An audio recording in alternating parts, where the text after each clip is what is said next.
Very good morning to you. What happened? What went wrong? Good morning, Jane.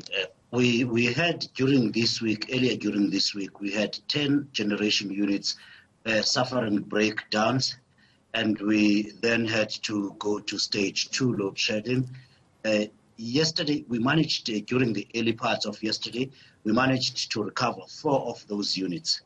However, another 2 did break down, and that together with the cold weather, which added another 1,000 megawatts of demand, necessitated that we escalate to stage 4 load shedding, which we will start now at 8 o'clock again until 10 p.m. this evening.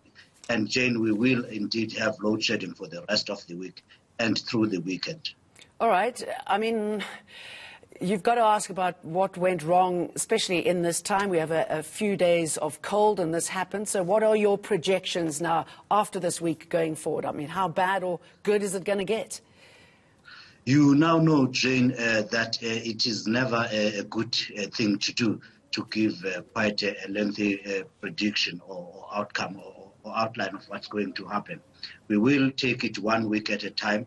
We are unfortunately now in this situation, and we have communicated previously what the plan is to eventually get out of load shedding mode, which unfortunately we must remind people again will take another year at least.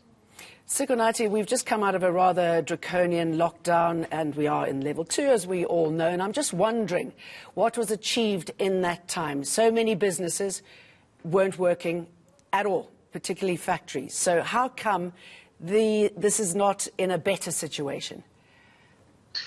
During the lockdown period, Eskom managed to salvage an additional 3,000 megawatts of infrastructure that was taken through maintenance and recovered.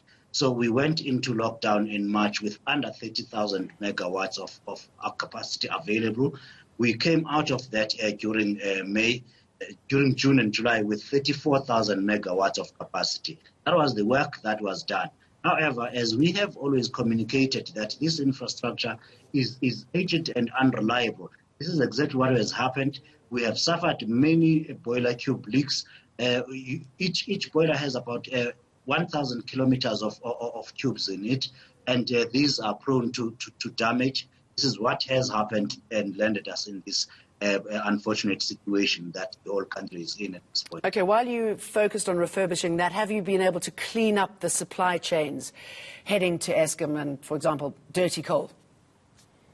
We are indeed making good progress in terms of cleaning up the supply chain.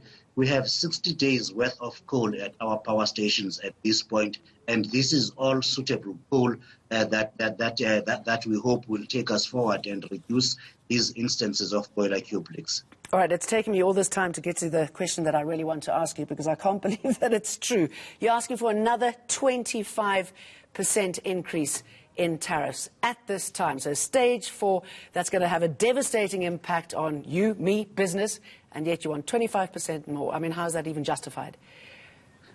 Jane, the unfortunate situation is that Eskom generates over 95% of this country's electricity through this very old and unreliable infrastructure that is taking a lot of money to keep moving. So unfortunately, that is where we are now. We need to make sure that we can get in money to pay for these damages, and indeed to make sure that we put the infrastructure in a better state to cope with the demand in order to be able to supply electricity reliably in the future. It is quite unfortunate that the infrastructure has to be paid for, and there's no other way indeed. And you wonder when it's ever going to stop. Sikonathi, good to talk to you. Thank you.